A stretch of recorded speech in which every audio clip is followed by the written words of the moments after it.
Hey there, and welcome into Main Street Living. I'm Danielle Alvari, and we have to, of course, welcome back Quincy Carr. Quincy, we had to have some guest hosts in, but they did not fill your shoes. How have you been, Quincy? I've been great. I did miss you. I have to say, because people keep calling it, you're not working, you're on vacation, and I'm on a workcation. Let's get it Get together. it right. Let's blend them both in together. But And um, by the way, the guest hosts were incredible. They just didn't fill your shoes because they were both women. So, tiny feet. well, they did finish off Women's History Month, so it Yes, just made sense, right? that was Um, nice of you. Such a gentleman, Quincy. But I you mean, had a I good mean, trip? well, yeah, it was a lot of fun. For those who don't know, I perform on cruise ships. So I was booked to perform on the Norwegian Breakaway cruise ship. We sailed out of New Orleans. It was interesting because it was also during the NCAA Final Four. So at some point, I snuck in on the CBS report, and so I don't know how many people were able to see me, but on the cruise ship we went. If you think you Uh, saw Quincy, you did. yeah, chances are you definitely. I have my shades and everything, but we went to Costa Maya. We went to Cozumel, Mexico, a private island, Belize, that's owned by Norwegian. Just saw a bunch of stuff. I got a chance to chill out in the sun and get some rest, but most importantly, to perform and have these passengers enjoy themselves with some good laughs, and I think I gave them a memorable vacation, I would like to say. Is it like Just riding a bike? It must be, right? yeah, oh yeah. That definitely got the sea legs back. Now I'm back on land, and it's good because we got a great show for you guys. We got some helpful tips this week for anyone who owes the IRS. Tis tis tis, right? And also we're showing how to be Earth Day conscious by saving some water out in Arizona. That's right. We're thinking about Earth Month all month long. So, from paying green to planting green, we also have some gardening tips for you. Plus, we must save the bees. But first, we have some furry friends in need. How you can help pets in Ukraine next on Main Street Living.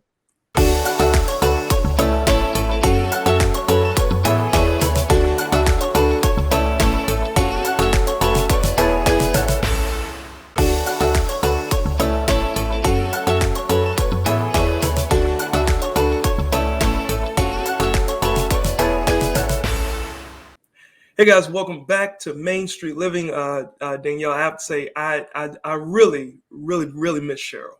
I know. Me as well. Me as well. You Yeah, can tell.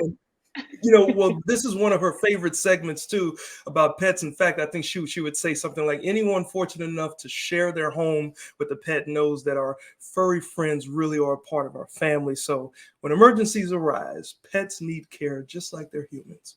Yes, it sounds exactly like what Cheryl would say. The war in Ukraine has upended the lives of millions of people, but it's also had a huge impact on Ukraine's animals. Dr. Gary Weitzman with the San Diego Humane Society is back to tell us about the situation on the ground in Poland. Welcome back, Dr. Weitzman. Oh, thank you. Always love talking to you guys. Likewise. So, the San Diego Humane Society regularly help animals impacted by all kinds of disasters around the country, whether it's floods, hurricanes, fires. But when Ukraine was attacked a few weeks ago, you guys realized this is going to be a new crisis for the animals there as well. What impact does this kind of situation have on pets? Yeah, we've always had an emergency response team. So we have a lot of fires here in California. Unfortunately, they're growing more common. So we have teams that go up to help in fires and help people evacuating pets. We go out with hurricanes out on the East Coast.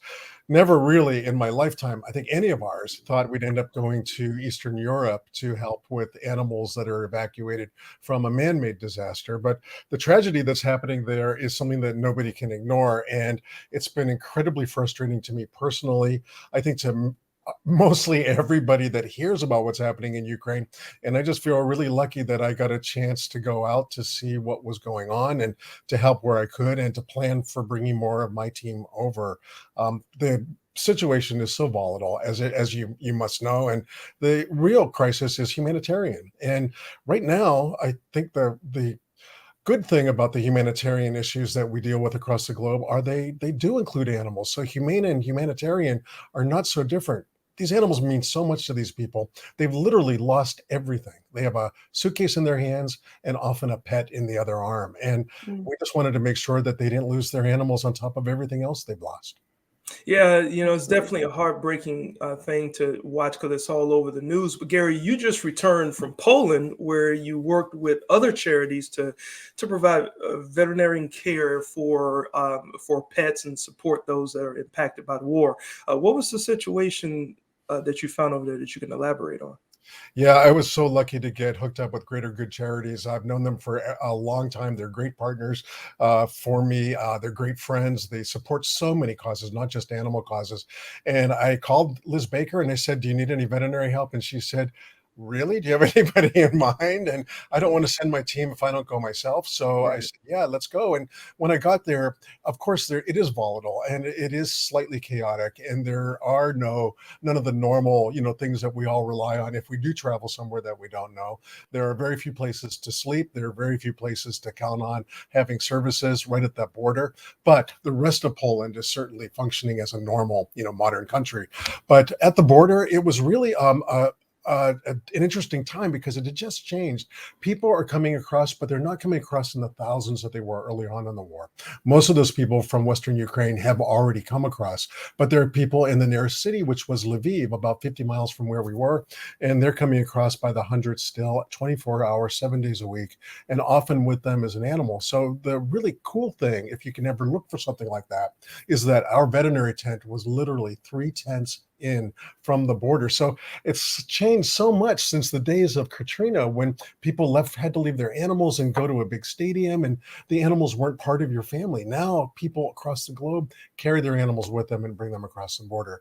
That was uplifting for me. The tragedy is unavoidable when you're there. It's just absolutely horrible, obviously. But people are stoic, and these mostly women coming across with their children were absolute heroes, all of the above. They're amazing people, and they have everything with them in their arms. And the kids are doing okay. There's clowns from Lithuania trying to cheer kids up. There's people that are playing bagpipes and trying to cheer the whole group up that's at the border. It was good to see. It really Yeah. was. Yeah, and like you said, they're living through an unimaginable tragedy, and we know a lot of us know how much comfort just a pet can bring. So even those small comforts you can give them to take care of those pets, what kind of services were you able to provide? Yeah, we were able to provide reassurance. That was 1000% of what we were doing. And that meant that these animals that came across so many kilometers or miles for us from wherever their homes were in Ukraine had to be checked up if people wanted us to do that. Obviously, we didn't grab people and pull them into the tent, but so many people came in because they wanted to make sure their animals were good for this part of the journey. There's so much more ahead for them. You have to realize that border crossing is in Medyka, Poland. And from there, they have to take buses or other vehicles some way or walk to a train station that's overcrowded and then go get dispersed throughout Poland and the rest of Europe. So they had a long journey ahead of them on top of what they were already doing.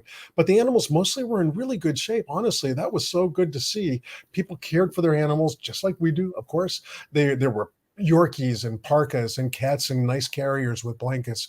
Weather was awful, sleet, rain, frozen ice, wind, everything, snow. So we did a lot of drying animals, warming them up, giving people care packages, giving them food and supplies. There were people holding bird cages with birds in them. And there was one little girl that had a pet snail. I didn't see it, but I heard about the pet snail.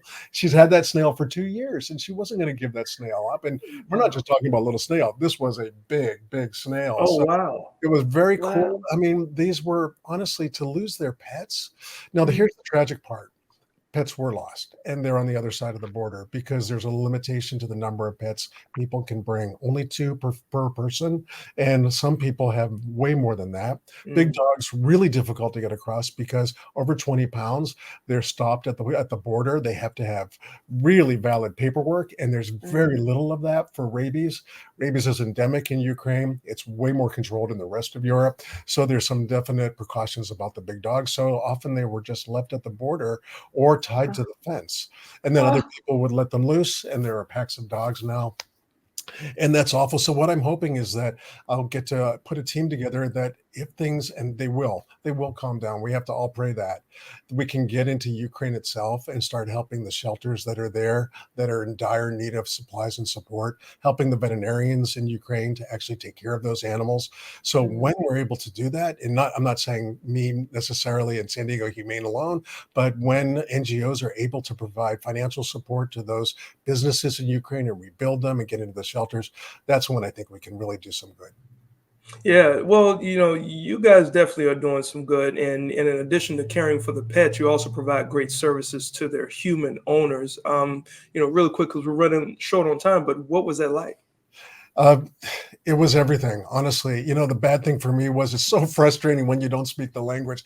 My Ukrainian is terrible. It doesn't exist. So maybe I can do a few Russian words and they can understand that, but it doesn't generate a conversation. So the hard part was really not being able to make the connection that you could if you knew the language. We had some really lovely young women who were interpreters. They were 19 years old. They're both going off to college in the States in the fall, and they're from Lviv, and they were there just to help and interpret for us. So, but honestly, this is a humanitarian crisis. Pets are part of a humanitarian crisis. And honestly, these people should get the Nobel Prize. And their president, and also the World Central Kitchen, providing food for everyone over there, Jose Andres and his group, just absolutely amazing. Oh man, just heartbreaking. Can't imagine having to lose a pet on top of everything else that's going on. How can viewers help with the efforts to care for Ukrainian pets? I think right now for the pets, the International Fund for Animal Welfare is doing exactly what they say. They are tireless heroes. They are absolutely amazing. And also Greater Good Charities, who's providing a lot of support on the ground with people to help out, plus financial support and supplies. And Greater Good Charities is really awesome. And then World Central Kitchen, because they're feeding the world. Nice. Thank you so much, Dr. Weitzman, as always, and so appreciate you coming on today. So good to talk to you guys. Take care. All right, take care of your pets. Oh man, there's so many facets to this we don't even consider. So it's great to have Dr. Weitzman on, of course. Up next, we are going to take you out to the garden, some tasty tips and tricks, lessons in the garden next. Wow.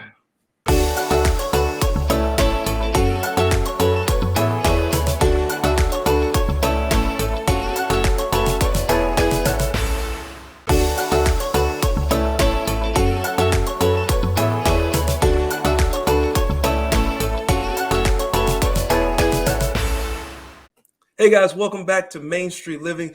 Danielle, as a parent, I can tell you firsthand, kids love to get their hands dirty. Of course, I was a kid once, so I know about that too. So why not embrace that by teaching your kids about the environment and how to grow some tasty and healthy food, right? Yes, please. And as a bonus, kids are much more likely to eat fruits and vegetables that they've grown or picked themselves. Take a look at how Olivewood Gardens in Southern California is teaching kids and adults how to eat healthy foods and care for the earth at the same time.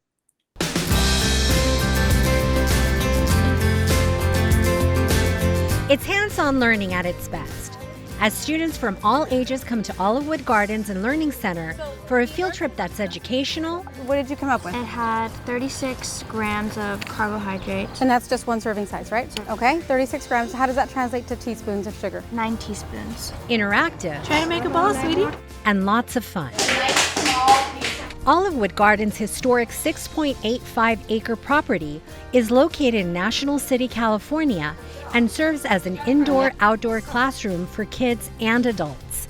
So our field trip program is based on a 3-part rotation. It is a 2-hour program, and it includes a science, a garden, and a nutrition component. So we need half a cup of maple syrup. And why do you think we're using maple syrup today, boys? It's very important to educate our local school children about eating healthy and making healthy behaviors part of their day, just so that we reduce the rate of obesity and chronic diseases that stem from that, like diabetes.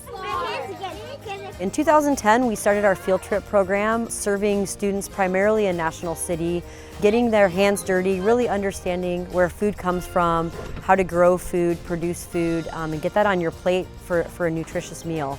And as the program progressed, we realized that we were missing the parents. So in 2012, the Cooking for Salud 8-week program launched, designed to teach parents how to make healthy changes. We have local chefs that will come and prepare healthy meals for them. And so they learn how to use different flavors and seasonings and ingredients that are healthier for them. Our Cooking for Salud graduates are called kitchenistas, and we have kitchenistas out doing presentations in all 10 national school district elementary schools twice a year. So it's peer-to-peer education. I come here to help with programs with the kids. We bring presentations, sharing what we have learned in this 8 weeks program. As children, they learn what's important for their body. That's something that they own. Learning and empowering them to eat healthy, to be adventurous in the kitchen, to be hands-on. There's nothing like being hands-on for a child to be able to really prepare them. A day at Olivewood Gardens that has planted seeds of knowledge.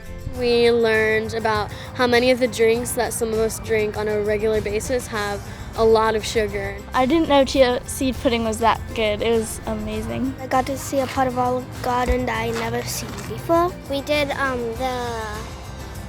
the chia seed balls first. It was really fun. If you learn about it at a young age, then you'll be able to teach other kids when you're an adult, and you'll be able to make a big difference in the world. Wow, Danielle, I have to, full disclosure, I have to tell you this. As a kid, I remember eating dirt from the playground. Like, I remember the crunch and the taste of it. So this program would have been great for me. At least I would have learned. I remember the crunch. It sounds like you had some good dirt there, then some very fibrous dirt. It was nice because I grew up with a mom who was a dietitian, and so she taught me how to read food labels and the importance of fruits and vegetables, and not everybody has that. So I'm really excited that the next generation is getting to do this. You can find more information at olivewoodgardens.org. Next up, let's continue talking about the outdoors, and we're going to just ask the question, how important are the bees?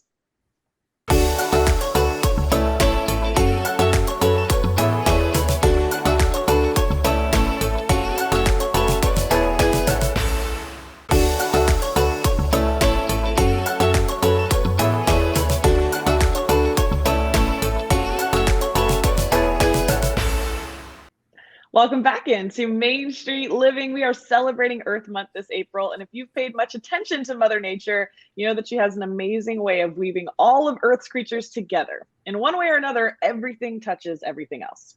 That's right, Danielle. In fact, we're talking about a great example of that today, because bees might seem like insignificant insects, but the impact they have on our planet is huge. In fact, Steve Blackledge is here to share some tips on how we can help save the bees. Welcome to Main Street Living, Steve.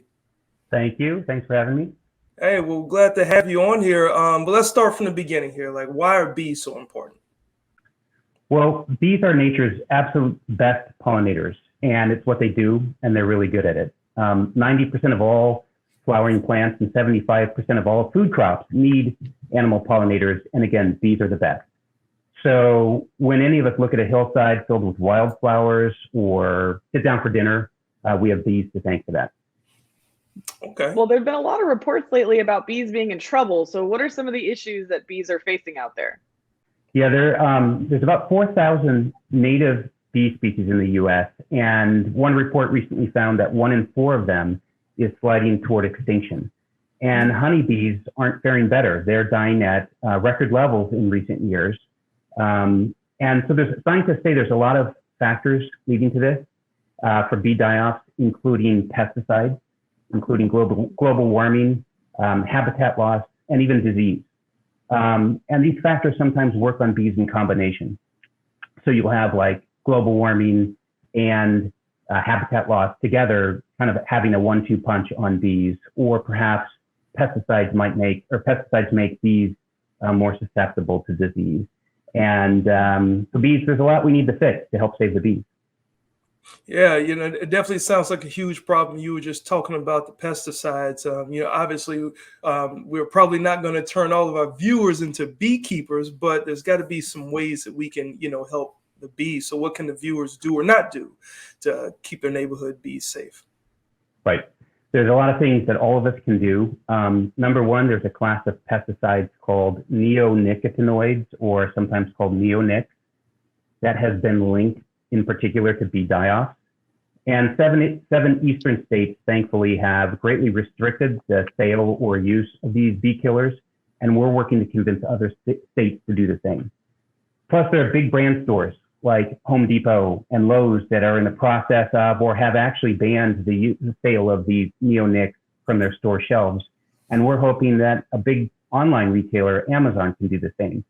But in the meantime, we can all avoid using these pesticides in our yards. They're, again, called neonics. But one of the challenges is that they all have these funny, unpronounceable names. And I might butcher this one. But imidacloprid is an example of a neonic. So it's hard for consumers to know what they're dealing with here. So really the biggest tip is to stop using or greatly reduce the use of pesticides of any sort in your yard. Keeping in mind that all of these pesticides are designed to kill something. And so whether it's a weed killer or an insect killer, these things are chemicals that are best to avoid. And if a problem does come up, the first thing to do is look for a non-toxic alternative. So for example, the Old Farmer's Almanac recommends soapy water if you have an aphid problem in your garden. Yeah, Okay. I mean, it's so important, especially a lot of people are moving towards that green, non-toxic everywhere in their house. So it might as well extend it out into your yard. Now they're not poisoning them. What are some other things we can do to help support the bees?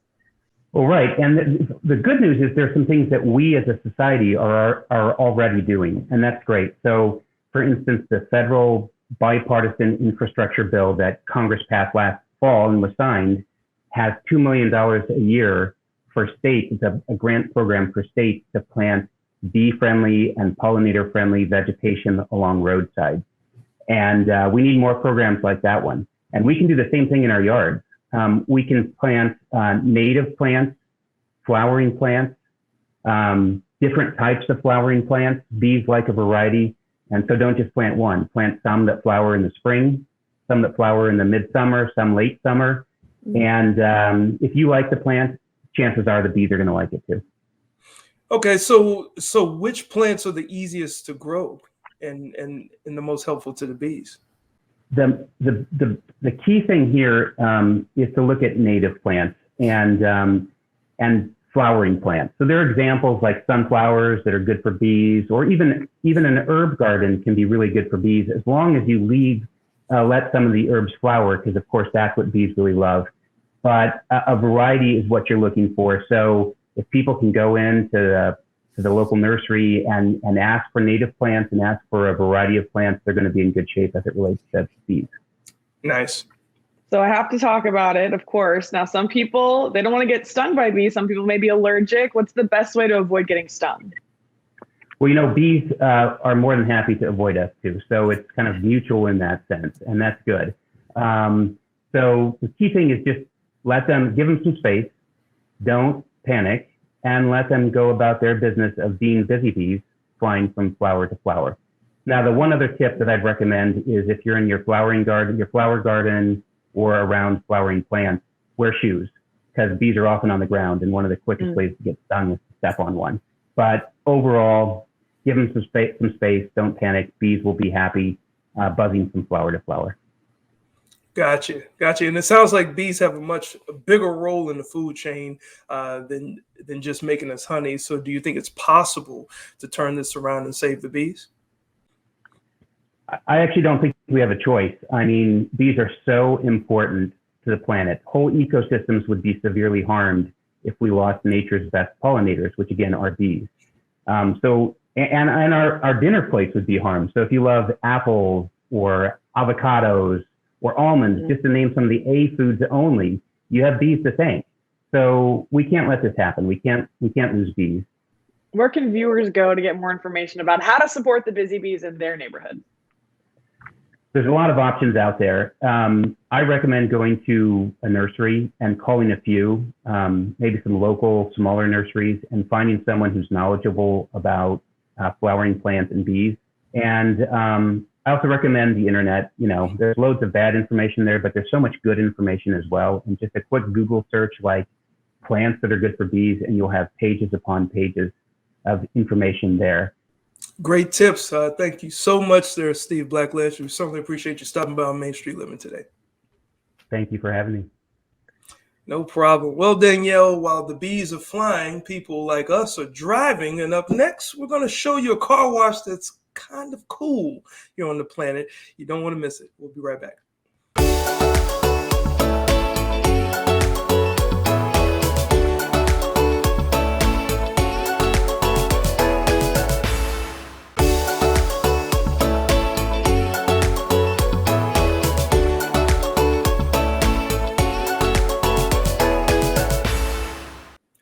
Hey, welcome back to Main Street Living. Danielle, we all know the excitement of sitting down in a new car and breathing in that new car smell, but that's a feeling that you don't really get to experience every day, right?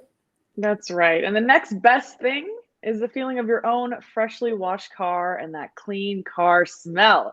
Superstar Car Wash in Arizona can give you that clean car smell on the regular and help save water at the same time. Check it out.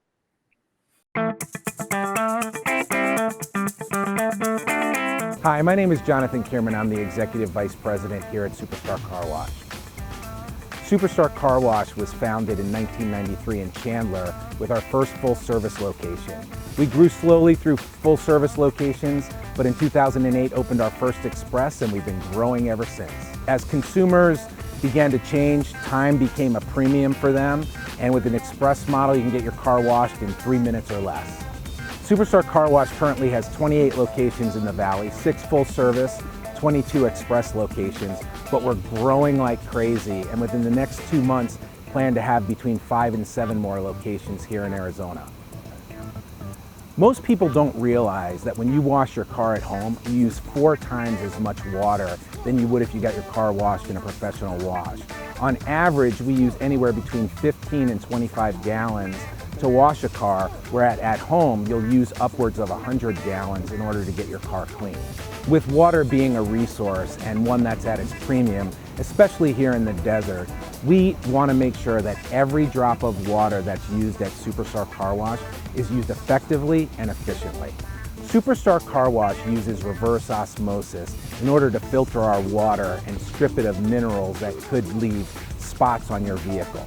We then use that reject water in our high pressure sprayers so that we can do a pre-soak as well as on your tires, so that by the time you get to the spot-free rinse, you're using the best water and no water goes to waste. Superstar Car Wash strives to be part of the local communities in which we serve.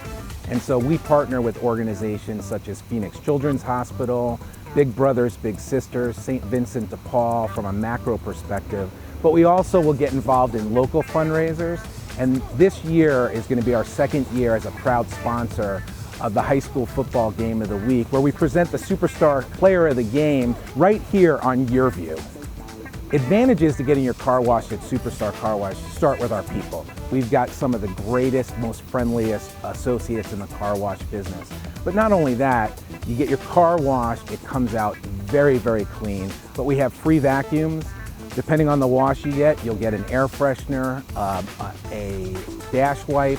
We have free microfiber towels. And if you're running low on air in your tires, you can fill them up here as well. Well, if you want a free car wash, here's what you do. Text COX, C-O-X, to 27800. We'll give you a free wash to come down and try us out. But if you want to know more about us, go to superstarcarwashaz.com, where you can sign up for a monthly unlimited plan or just find the location nearest you. Man, Quincy, I thought I was saving water just by not washing my car unless I'm going to be around people, and just the embarrassment, the sheer embarrassment makes me go wash my car. But this is much better. This is much better. Oh yeah, for sure, for sure. I did not know that you can use over 100 gallons washing your cars at home. But to find out more about how Superstar Car Wash can save water as well as their current deals, you can visit superstarcarwashaz.com.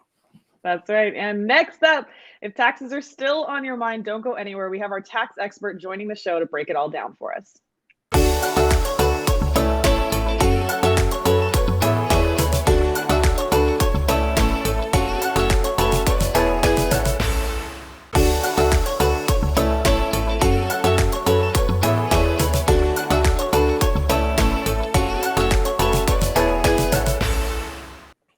Hey guys, welcome back to Main Street Living. Danielle, the date for filing your taxes this year has just passed us all by. Your date has passed us all by, right? So for some people, that's relief because they finally had to stop procrastinating and just get it done. Yes, I'm guilty of the procrastinating for sure. But for others, it's a huge stress point. If they have tax issues that they're not really sure how to resolve, or just haven't gotten around to filing their taxes, no matter where you are on that spectrum, have no fear. We have a tax expert here to simplify even the most complicated tax questions.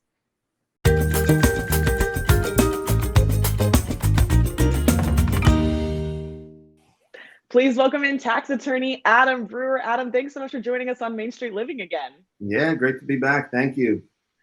So Adam, if you owe taxes that you're not really sure how to pay, is it better to still file on time or wait until you have enough money to pay those? Yeah, this is a great question, but fortunately the answer is pretty straightforward as far as tax answers go. So yeah, always file on time if you can, or if you're not going to make that April 15th deadline most years, request an extension, get out to October 15th. But yeah, always file on time, and here's why. Because if you miss the filing deadline, IRS is going to charge you 5% per month late filing penalty.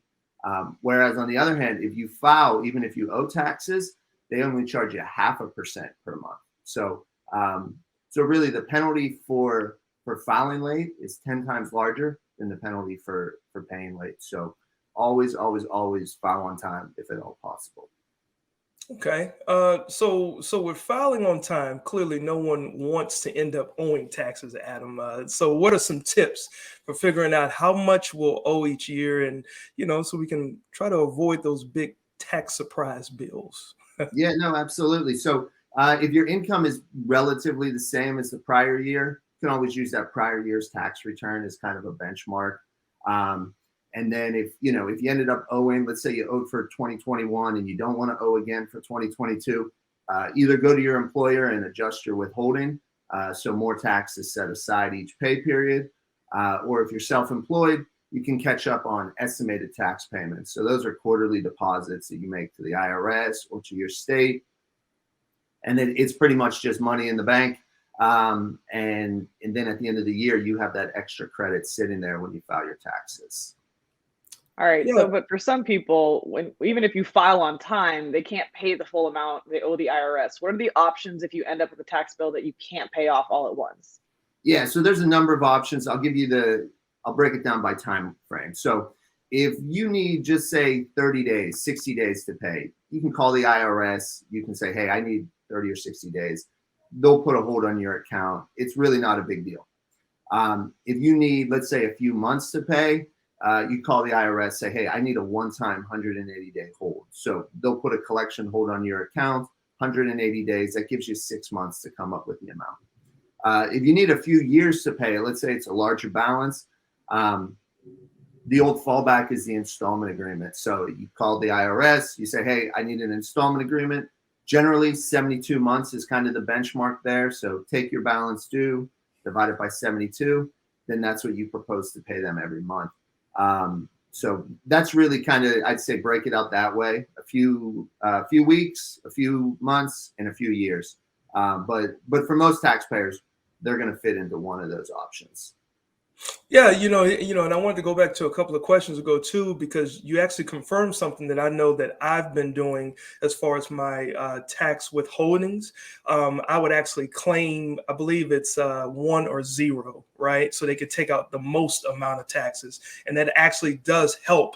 And then I actually have them take out an additional amount just to protect me for the state tax side, because I think people don't realize state and federal taxes, they can be deducted a little bit differently. Have you noticed that, like being a trend? Yeah, absolutely. I mean, especially this really goes back to the Tax Cut and Jobs Act 2017. So that's like the Trump tax cuts. That's really where a lot of states kind of diverged from the IRS. So up until then, the tax policies were pretty much in line, state and federal. Then the Tax Cut and Jobs Act. So you have states like California, New York, who say, you know what, we're gonna kind of stick with what we were doing. And then the IRS went off on sort of a new path there. So definitely something that you touched on is super important. Is state and federal, they're not always going to be in step in that way. So make sure that you have enough tax without federal and state. Got you. So Adam, what solutions can you offer someone who really has that big bill that they won't be able to pay off in just a few months? Yeah. So if it's a bill, let's say not even a few months or a few years, if it's just an amount, you go, you know what, I'll never pay this off. Not in 10 years, not in my lifetime. That's really where we want to look at, like doing a settlement. So we call that the offer and compromise. And that's really where we go to the IRS or to the state and we say, look, here's here's the income, here's the expenses, here's the assets, here's the liabilities, and figure out what the true collection potential is. And then we offer that amount as a settlement to the IRS or to the state. And that's really the best way to cut into a massive tax bill. Rather than just treading water through collection holds, through installment agreements, you really just say, hey, let's hash this out once and for all and make a settlement to them.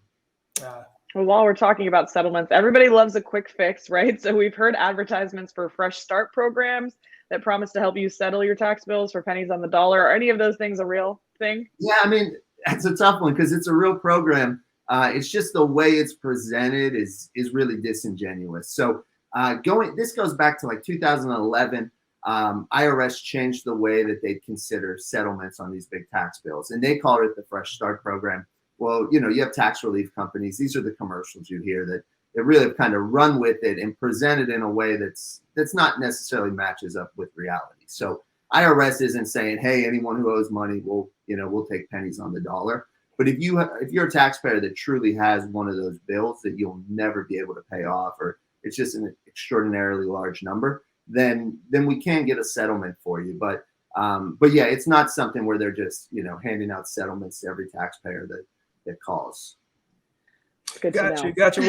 Well, when it comes to the Fresh Start, how can viewers find you to get a fresh start if they have any tax questions? Yeah, so if anyone has tax questions, excuse me, they can find my website at triumphovertax.com or give me a call at 619-591-9500. Thanks so much, Adam. All right, thank you. All right, Adam Brewer, always here to give us some great tax tips. We're going to keep the tips going, though. Next up, tips for your mental well-being.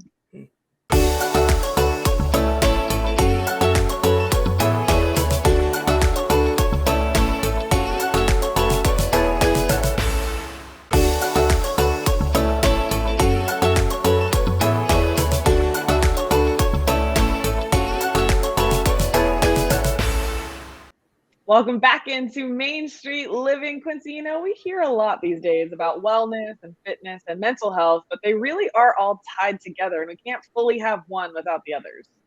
Yeah, that's true. And fitness expert Jim White is back with some simple tips for maintaining our mental well-being. You guys take a look. Hi, I'm Jim White, registered dietitian and certified personal trainer. I'm here at Studio Bamboo with owner Ann Stevens, and we're here to talk about how staying healthy is not only being physically fit, but it's being mentally fit.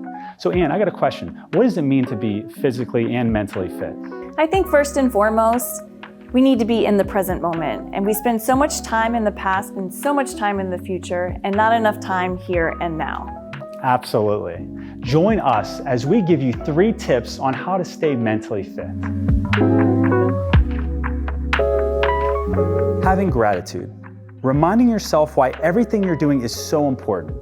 And embracing the feeling of thankfulness really resets you and motivates you to keep going each day. Meditation and deep breathing. These practices can help with calming, de-elevating your heart rate, relaxation, and relieving tension. Take a moment each day to close your eyes and breathe as deeply and slowly as you can. Yoga. Yoga practices great breathing and stretching techniques that de-stress and relax you, all while incorporating fitness and exercise. Being mentally fit is just as important as being physically fit. By trying these small fitness tips, it's a great way to improve your mental fitness. And thank you for being here today and sharing your experience. Thank you so much. Visit jimwhitefit.com for more fitness and nutrition tips. Well, Danielle, I have to say, I've always wanted to try that third tip, yoga. But my problem is I'm afraid to stretch all the way. I don't know how I'm going to look. Fear of stretching. That's a new one. That is a new one. Well, hopefully we can get you over that. And if you want more information, you can go to jimwhitefit.com. Of course, we got straight ahead. There's more on Main Street Living. You guys stay right there.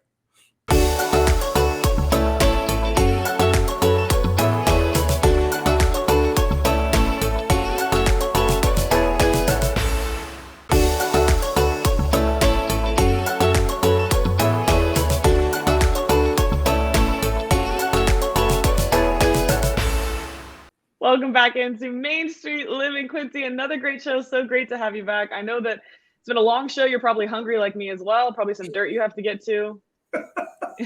You know, that, and I got to stretch a little bit. Maybe I can get over that fear, you know, stretch it. But Time for yoga. what a great show. And of course, if anybody missed this one or any other episodes, you can catch us on the Cox Contour app as well. That's right. And we have new episodes every Monday at 9 p.m. your time. That's right. Well, Cheryl, we still miss you, young lady, and can't wait to see you again. But we will see you all right back here next time for another exciting show on the Main Street.